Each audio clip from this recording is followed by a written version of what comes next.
I've been wanting to make this series for a little while now. Now, as all of you probably know, whether you play Master Duel, TCG, or Duel Links, all three formats have a different history of meta decks. However, because of a funny little yellow button on the side of your screen, and a massively different release schedule, Duel Links probably has the most drastic difference in its meta history. So today, let's talk about a Duel Links deck that will make your non-Duel Links friends go, Y'all different.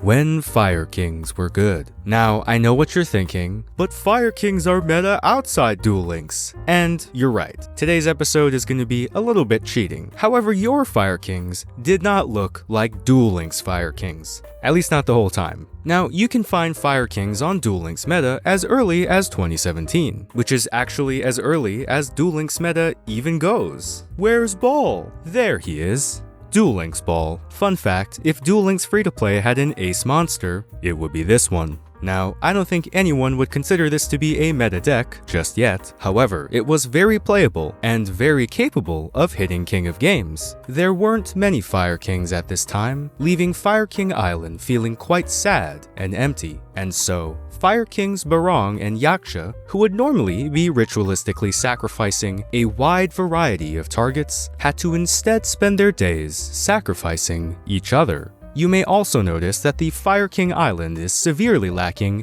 in Fire King Phoenixes, a key component of the deck. Perhaps Barong and Yaksha were just not sacrificing themselves hard enough. The actual reason they aren't here was because they just didn't exist yet. A few didn't exist in Duel Links, but most of them just weren't conceived at all. But as a wise man once said, a Fire King Island without a Phoenix is just a regular island. So, to symbolically complete the island, players added the Sacred Phoenix of Nephthys. Nephthys?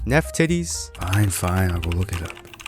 Hamburger. This Phoenix uses its magical reincarnation powers to come back to life during the standby phase, if it was destroyed by card effect. And with its reincarnation comes the genocide of every spell and trap on the field. This, of course, clears your opponent's back row, but also lets you destroy Fire King Island, which can then reset Phoenix to the grave, or let you make more Fire King plays. While this wasn't game-breaking in any way, in the year 2017, the main method of monster removal in Yu-Gi-Oh! Duel Links was basically just destruction and battle traps, putting this deck into very irritating tier because of how well it dealt with both of those. And this is about as good as this version of the deck got, and it would stay that way until we got the next wave of support called... Nope, no, not that Yubel. Yup, that one. In September 2018, we got Jaden's #1 admirer. Nope, no, not that one. Yup, that one. Now, for those of you who don't know what original Yubel is the yandere girlfriend from your nightmares, whose game plan involves dying and then coming back scarier and scarier each time. If Yubel gets destroyed, it comes back as Terror Incarnate, and if that leaves the field, it comes back as Ultimate Nightmare. The two main struggles of this strategy are figuring out how to destroy Yubel, a level 10 monster with no great way to special summon it, and how not to open its evolved forms, which are basically soft garnets. Problem 1 is solved by Fire Kings, who can simply destroy Yubel in hand, immediately triggering her effect and circumventing having to summon her at all. Now, this much has been a strategy outside of Duel Links as well, but problem 2 is solved only in Duel Links. Yubel has a skill. Yubel's Yubel skill, called My Name is Yubel, lets you return any of her evolved forms back to the deck in exchange for her normal form, effectively letting you run 5 copies of normal Yubel, and getting rid of any soft garnets. Of course, her evolved forms aren't useless. Both are some of the best stall cards in the game, at the time, being immune to battle, and Terror Incarnate also has a monster board wipe at the end of your turn. If a Yubel player got out both Terror Incarnate and Sacred Phoenix, you would get your back row wiped, your monsters wiped, and then Sacred Phoenix would be reset to come back so we could do it all again the following turn. Again!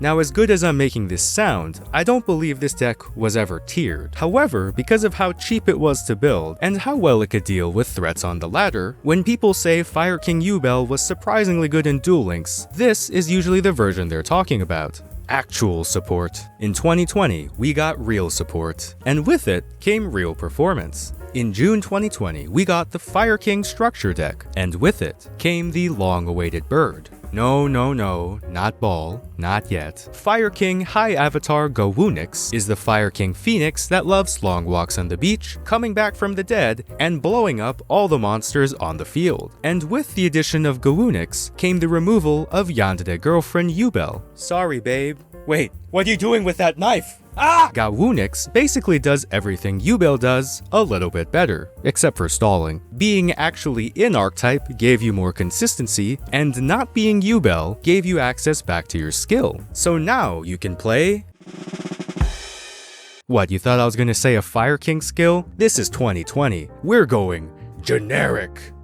Truly a different time. In addition to the Big Bird, we also got Onslaught of the Fire Kings and Circle of the Fire King. Oh my god, ball! Even with the Big Bird added, the deck still didn't quite see meta level play, but it did definitely bring it back to COG status. However, at the end of the year, we would get the final straw that broke the camel's back. Or should I say, the elephant's back. Fire King Arvata is the elephant that loves saying no. Say it with me!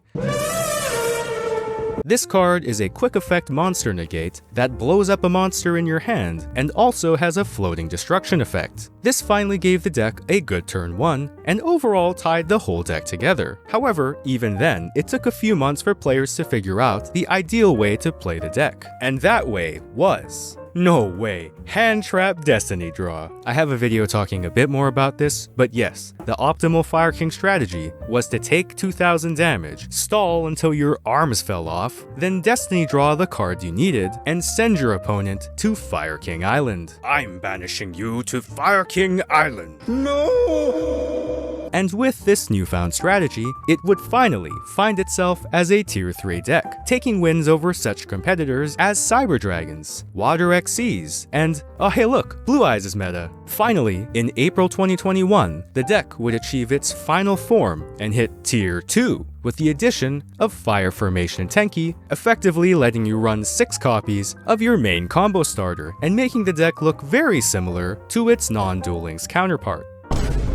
Minus the Destiny Draw. I would like to point out that people also ran it with Invoked occasionally, but that was more of a personal preference rather than the outright optimal way to play it. And that is how we find the deck to this very day, with a COG deck as late as 2023. Now the deck has not seen play in a good deal of time, but just like the Phoenix, it will one day be reborn from the ashes and return to terrorize the realm of Duel Links again. However, with the Fire King support to come, no doubt with the skill this time, it probably won't be a surprise when it ends up being good. Anyway, thanks for watching. Give me any suggestions for other decks you think are either really degenerate because of Duel Links, or just very surprising to see their success. Alright, see you guys next time.